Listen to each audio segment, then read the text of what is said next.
Hello everyone and welcome to another poetry video from the Tolworth English department. This is Miss Kemp coming to you today with I think one of the best poems in the anthology. This is Remains by Simon Armitage, and that's the poem we're going to be having a look at today. So as ever, you are going to need a few important bits. So please make sure you have got your highlighters, your pens, and a copy of the poem ready to go. And as you've done in previous videos, we're going to work through to annotate the poem together and for some bits that you can do independently, and make sure that you've got a really secure understanding of this poem, ready to move on to comparing it to others and moving on to the next poem in the sequence. So, as you have got adept at doing over the past few videos, the first thing we need to do is read the title and think about the connotations of that title. So, the title of this poem is Remains. I'd like you just to take a moment, perhaps a little mind map or something similar, to have a think about this word remains. And there are some question prompts here on the screen for you. So, what do you think the definition of the word remains is? What connotations does this word have to you? When I say remains, what do you think of? And we know that this anthology is all about those big themes of power and conflict. So how might this idea of remains perhaps link to those themes? So I'd like you just to pause the video here for as long as you need to do a little mind map and to start having a think about these 3 bullet points. And then you can replay the video when you're ready to move on. Okay, so thinking about definitions first and foremost, remains can be defined in 3 different ways. So your remains could refer to historical or archaeological relics. So you can see at the top there an example of some physical remains.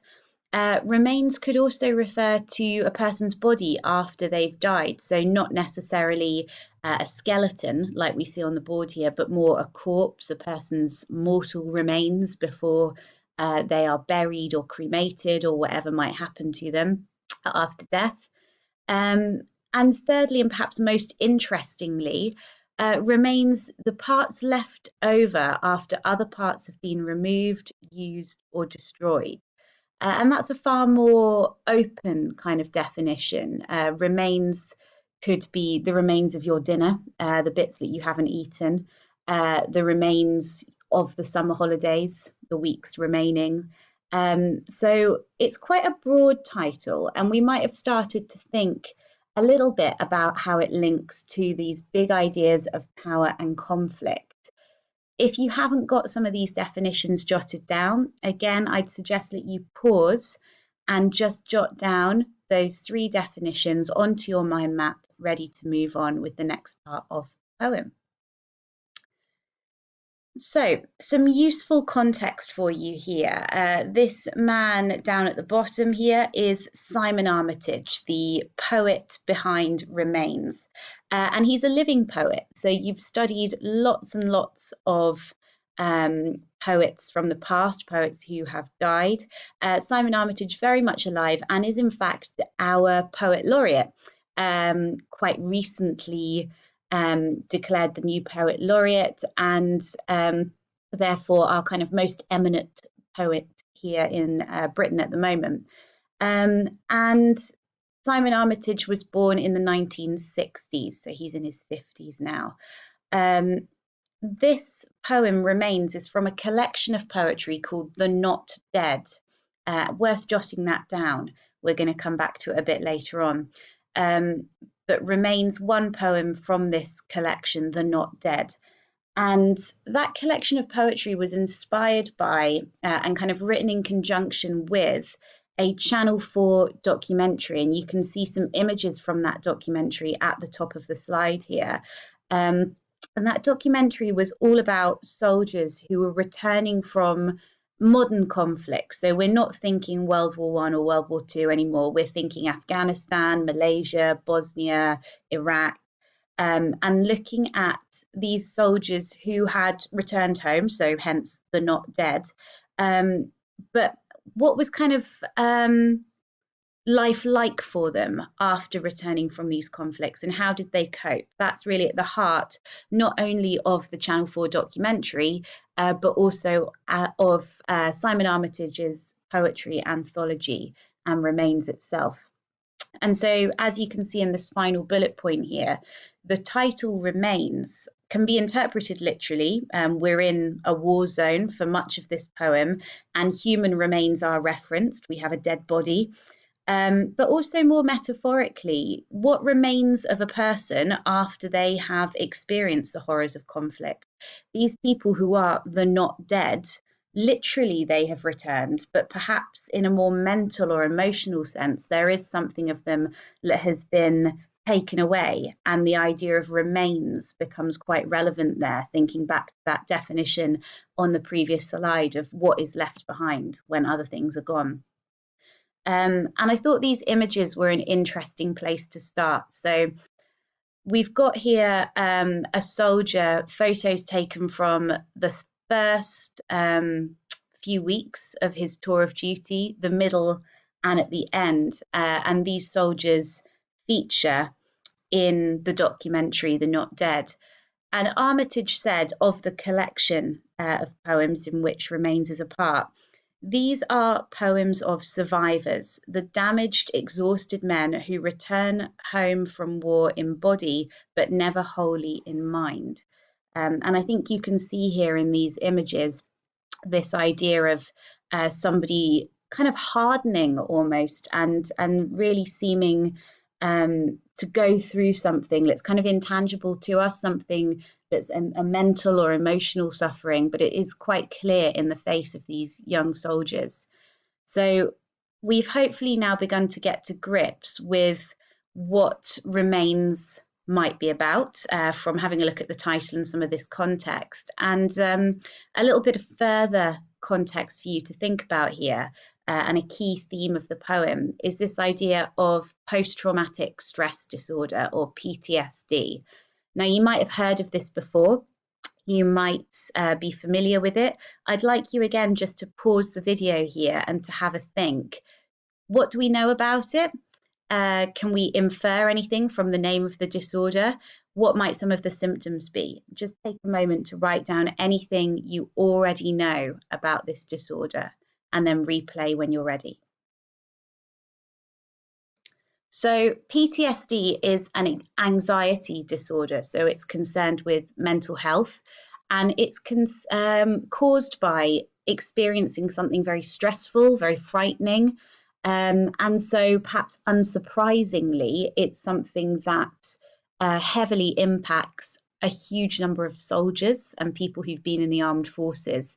And you can see in this image here some of the symptoms that somebody experiencing PTSD might display. So they might be easily frightened, they might have bad dreams, they might feel a lot of guilt or shame about their experiences, they might turn to substance abuse, or they might end up displaying some quite aggressive behaviour, all of which are relating to that diagnosis of PTSD.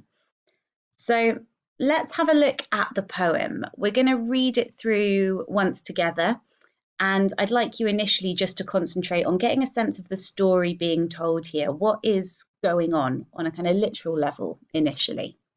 So, Remains by Simon Armitage. On another occasion, we get sent out to tackle looters raiding a bank, and one of them legs it up the road, probably armed, possibly not. Well, myself and somebody else are all of the same mind, so all three of us open fire. Three of a kind, all letting fly, and I swear I see every round as it rips through his life. I see broad daylight on the other side.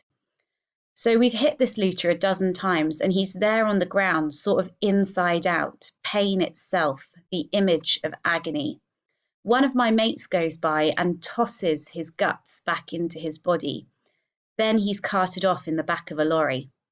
End of story, except not really. His blood shadow stays on the street, and out on patrol I walk right over it week after week. Then I'm home on leave, but I blink and he bursts again through the doors of the bank. Sleep and he's probably armed and possibly not. Dream and he's torn apart by a dozen rounds, and the drink and drugs won't flush him out. He's here in my head when I close my eyes, dug in behind enemy lines, not left for dead in some distant, sun-stunned, sand-smothered land, or 6 feet under in desert sand, but near to the knuckle, here and now, his bloody life in my bloody hands. Okay, just pause the poem here for a moment and read it through again to yourself, and take a moment just to jot down your initial impressions. What's the story being told? What's going on here? And where are we seeing these big ideas of power and conflict? How can we link the poem to what we've just been learning about post-traumatic stress and the context of the poem itself? Just pause to reread by yourself and to jot down some notes on those issues. Okay, so we've got some questions here to slightly direct your annotation and your note taking a little bit.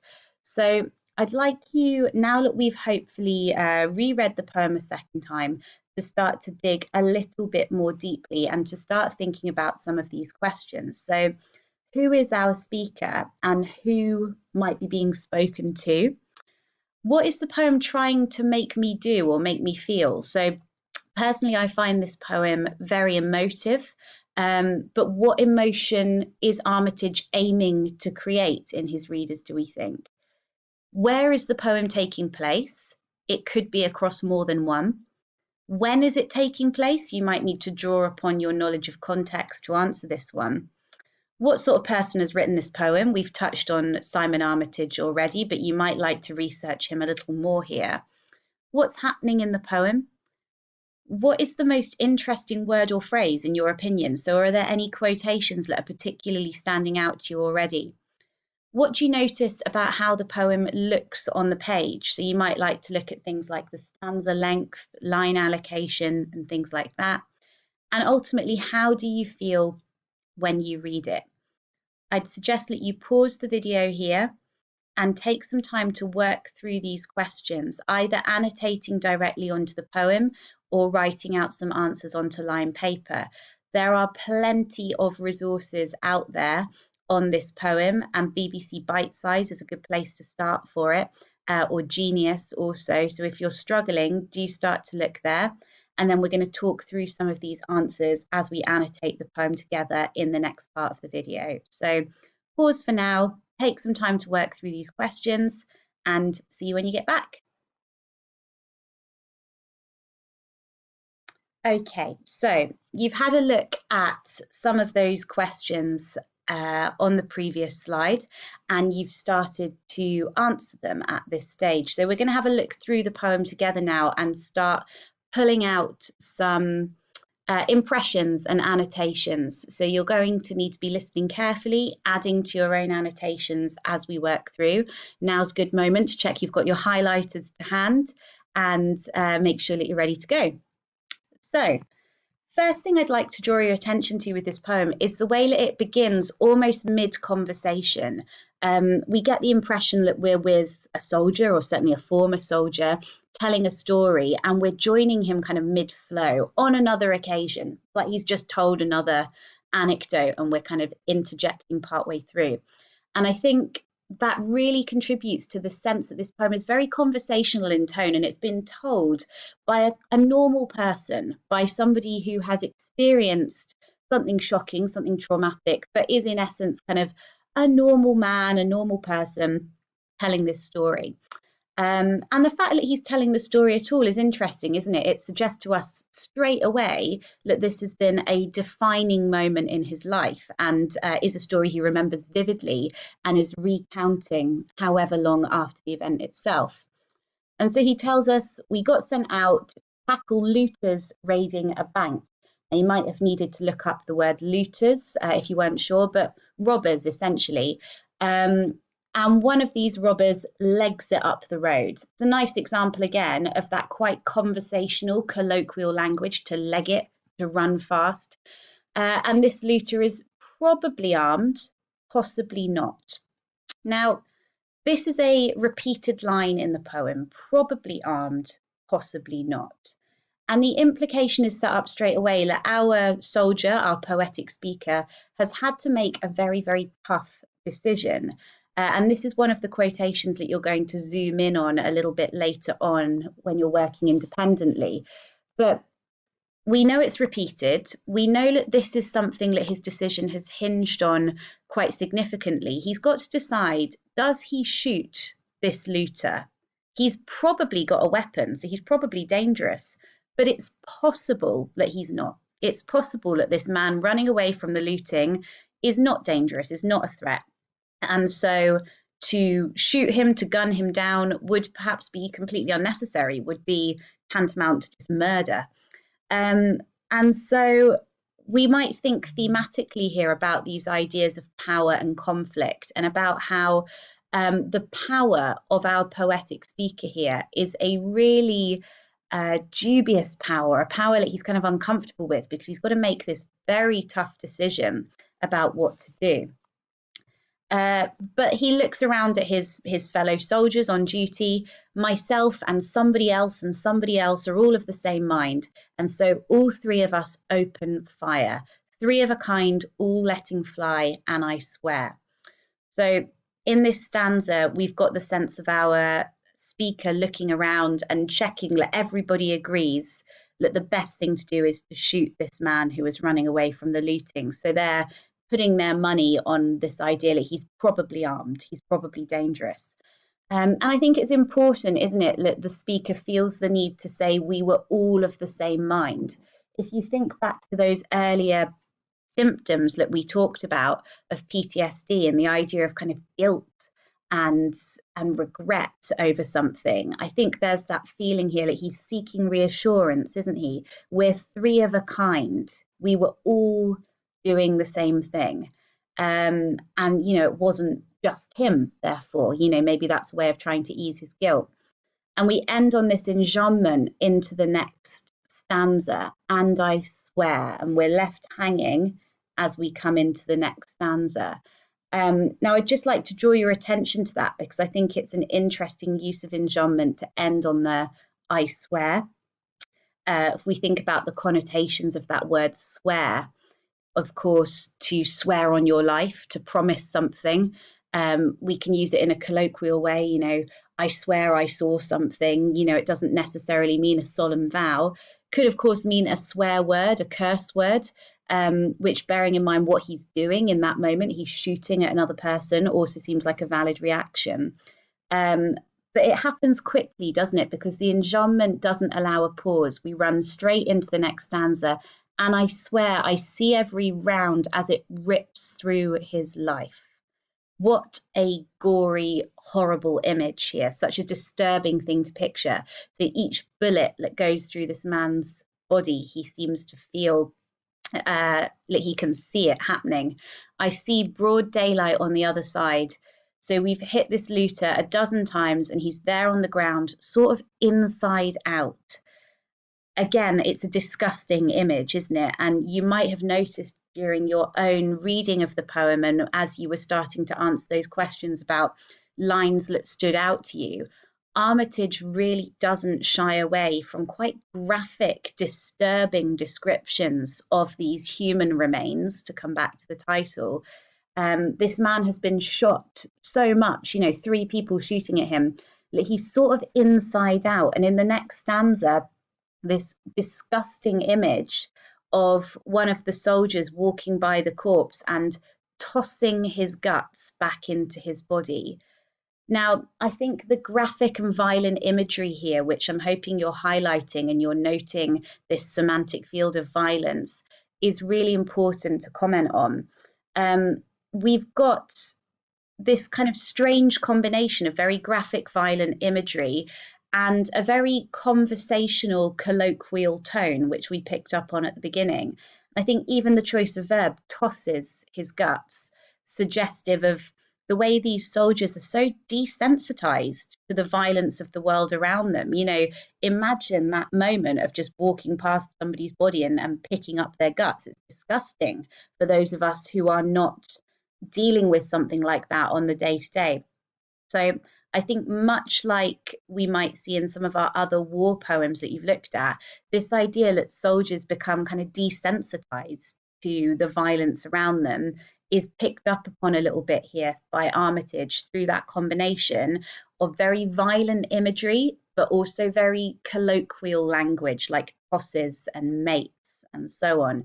And we see here in the final line, to be carted off in the back of a lorry. What's interesting also is the description of the dead man himself. He loses any kind of identity, doesn't he, in the moment that he's killed, and his corpse is treated with no respect at all. He's sort of physically having his insides chucked about, and then he's carted off, almost like an animal being taken off to a slaughterhouse. He's carted off in the back of a lorry. There's a real sense of this being unremarkable. It's not an event that's causing huge disruption in the day-to-day workings of this unit of soldiers. It's as if it perhaps happens regularly, it happens all the time. And again, that might feed back to our previous idea about violence being so common that it's kind of desensitizing the soldiers a little bit. And this is where things, I think, get even more interesting. So we've got this very blunt line, end of story, except not really. So that should have been the end of it, and yet it's not. His blood shadow stays on the street, and out on patrol, I walk right over it week after week. So this man's blood, from where he's bled out after being shot, has left a physical, literal mark on the street, a blood shadow. And it's down to us to then decide whether that blood shadow literally stays there for a long time, possible that it does, or whether that blood shadow is more a metaphorical kind of representation of our speaker's guilt. You know, this shadow in his mind is lingering, and whenever he looks at the spot, he sees this shadow. Maybe it's a little bit of both. Maybe it's literally there and it's also become this kind of symbol in his mind. But as he patrols, he has to walk over it. So just imagining the mental impact that would have on you to keep having to revisit the spot or the site of something like that. It's very, very traumatic. And so walking over it week after week perhaps contributes to this idea that the story isn't really over, end of story, except not really. And then he's home on leave. So one of the questions I asked you to look at was, where was this poem set? And I'm sure we all identified that the first part of the poem is set in a war zone. The second part of the poem returns to a more domestic kind of setting. We're home, presumably back in the UK. And yet, so you've got this interesting caesura in the final line, I'm home on leave, full stop. There's an implication there, isn't there, with that piece of caesura, that should be the end of it. He's going home. But, so on the same line, we've got a but. The caesura really draws our attention to that pause actually not being followed. He hasn't been able to escape what's happened because he blinks and this looter is bursting again through the doors of the bank. So you're going to have a look a bit later on at this line about the blood shadow in a little bit more detail, and we'll pop back to that later on. So he's not able, is he, to move on from what's happened, sleep, and he's probably armed, possibly not. So as I said earlier, we've got that repeated line and that sense that our speaker is being tormented by the decision that he had to make and perhaps is still uncertain about what he did. We've again got very violent language here. He's torn apart, animalistic and disturbing. and the drink and the drugs won't flush him out. So unsettling here, we see that our poetic speaker, as many of those with PTSD often do, thinking back to the context we looked at the beginning and the list of symptoms, our speaker has turned to substance abuse to try and cope with what's happened to him, the experience he's had. The drink and drugs won't flush him out. So he's trying alcohol, he's trying drugs, and he still can't forget. He's here in my head. So that man he shot, he's in my head when I close my eyes, dug in behind enemy lines, not left for dead in some distant, sun-stunned, sand-smothered land or 6 feet under in desert sand. So he hasn't been able to leave him behind. He's not in the past in the way that he should be, perhaps. And you're going to have a look at this line in just a moment too. So he's here in my head when I close my eyes, dug in behind enemy lines. That idea of being dug in, if you know your history, are dug in the trenches, somewhere to kind of cower and then get your vantage point for shooting at the enemy. So to be dug in implies you're ready for attack, you're ready to continue the battle, which is an interesting way of describing this man's position in the head of the poetic speaker. And finally, we end the poem with this little 2-line stanza. Near to the knuckle, here and now, his bloody life in my bloody hands. It's just an amazing way to finish the poem, I think, and a really nice way of bringing together that violent imagery and that colloquial tone. His bloody life in my bloody hands. On a literal level, we know this is a violent act. We know there's lots and lots of blood and gore, and all of that kind of horrible, violent imagery that we've seen feeds into the bloodiness of his hands in a slightly Lady Macbeth sense. But also that idea of this being a very colloquial poem. And we know we've talked before about kind of swear, and we've looked at tosses and mates. And I think there's certainly room for saying this is just him almost cursing his bloody life in my bloody hands, that frustration coming through and that resentment that he's not been able to move on. So perhaps 2 ways of interpreting that bloody in the final line. So we're going to have a think now that we've talked through the poem in a little bit more detail about the form and the structure. So now's a good time, just pause if you need to have a look at the poem again in light of our discussion that we've just been through, and to make sure that you're clear on the language side of things. And if you feel you need to, you might want to listen to some of this video again to make sure you're fully annotated. And we're going to move from language to looking now at form and structure. So take a pause if you need to. If not, we're rolling straight on. So the structure and the form of this poem are interesting. We've talked already about the enjambment used quite frequently in the poem, so where one line flows straight into the next, like we see at the start of stanza 2, and the way that it adds to that kind of conversational flow of the poem, and perhaps also creates a sense of urgency. You know, it increases the pace, doesn't it? It's like he's telling this story to kind of get it out of his system, to purge it, one line flowing straight into the next. Maybe also reflecting the way that events seem to happen very quickly in this poem. Decisions are made very quickly. And it's interesting that particularly this line here with, and I swear I see every round, as it rips through his life, where we actually have the enjambment from one stanza into the next, is at the heart of this violent description that's happening very, very quickly. The poem's form is on the whole quite regular, isn't it? So I've numbered the lines of the first stanza just to draw your attention to the fact that it's written in quatrains, so 4-line stanzas.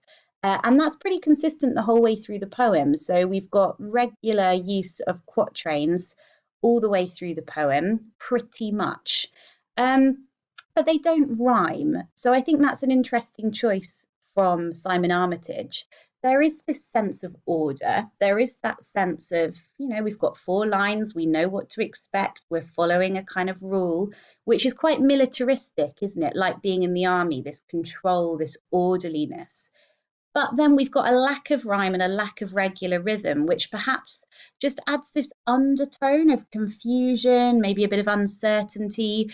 It's not quite as reliable as we might expect a poem to be. It doesn't have this kind of certainty of where it's going next. It's ordered and yet a little bit chaotic at the same time. And that's something that's very true of our speaker's experience in the poem, isn't it? It's an ordered existence in the army, and yet these moments of confusion and chaos kind of underlie it all. And then we get to the final stanza, and again, I've numbered it just to draw your attention to it. We've just got a little 2-line stanza at the end, doesn't rhyme like the rest of the poem. But it does stand out for being shorter. It's only half the length of the rest of the stanzas. Perhaps emphasizing again that the speaker just can't rid himself of this memory of the killing, that something's kind of jarring, and that therefore that final stanza is kind of incomplete. He can't move on. But perhaps also implying that disintegration of the speaker's state of mind. He's struggling to maintain this orderliness, this 4-line regularity, because something really quite traumatic and disturbing has happened to upset that balance. But it's certainly an interesting way to end the poem, and there's definitely lots we could discuss if we were looking at it. I'd suggest you pause again here and take down some notes from my bullet points in red, making sure that you're particularly confident about the use of the regular quatrains versus the final 2-line stanza, and looking for some examples of that enjambment that we talked about also. And then when you're ready, play on and we'll finish off the poem. Okay, so you've got 3 key quotations from the poem to have a look at here. And as you've done with all of the poems so far, you're going to have some time to independently look at these. So we've talked about them together. You've had a little bit of a look at some of them already. Now's the time to really dig in deeply and to look at that language, to look at how the line's been organised, to think about the themes and about how all of this links back to what Simon Armitage is intending to make us feel and how he's positioning us as a reader. So you've got probably armed, possibly not. His blood shadow stays on the street and out on patrol. I walk right over it week after week. And finally, he's here in my head when I close my eyes, dug in behind enemy lines. So do just pause the video, take down those 3 quotations. I'd suggest you write them out nice and big on a sheet of A4 so that you've got plenty of space to annotate them, because by now your copy of the poem itself should be getting pretty full of lots of annotations. And when you've finished off your 3 annotations, you can rejoin the video. So pause here and play on when you've completed your annotations, ready to finish off. Okay, we're just going to finish off by reflecting on the poem. So I'd like you to do a little bit of a spot check of your learning at this point. So we've got a bit of 3, 2, 1 reflection. So Simon Armitage is looking down at you here and wondering whether you have picked up some top tips about his poem. So can you write down 3 points about the use of language in this poem? You might think about any language devices that have been used, any interesting semantic fields, anything to do with tone, for example. Can you then write down 2 points about structure or form also in this poem? Caesura, enjambment, the use of stanzas, the use of rhythm and rhyme, etc. And finally, I'd like you to write down 1 question or comment that hasn't been answered, that you're still interested to find out more about, ready to research further. And when you've done that, rejoin us so you can pause and fill this in and then come on back. Okay, so we've got a little bit of suggested independent study for you here. And I'd really recommend that you complete both of these. Firstly, do go away and watch The Not Dead on YouTube. And make some notes. If you just search it into YouTube, it will come straight up. You can watch the whole thing. It's about an hour long.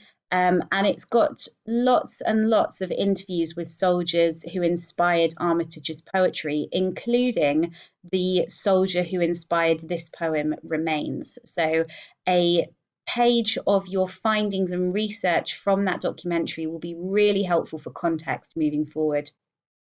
And secondly, you can start to think about how this poem compares to another war poem you've already looked at. So, for example, Exposure or Bayonet Charge. What do the poems have in common? Where do they differ? So you can create a Venn diagram to present these ideas, or you can do a table if you prefer, A3 or A4. But thinking, okay, so these are both to do with a soldier who has experienced a war zone. And we might say that they've got certain themes and ideas in common, but where do they diverge from one another too? And start bringing that together as a Venn diagram or a table. So that's all from me, ladies. I hope you have enjoyed today's video on Remains by Simon Armitage. I've certainly enjoyed talking about it. It's such a great poem. If you've got further questions, please do feel free to message me or to message your English teacher, and we're happy to help you out in finishing off your study of the poem. But happy annotating, enjoy, and see you in another video. Bye.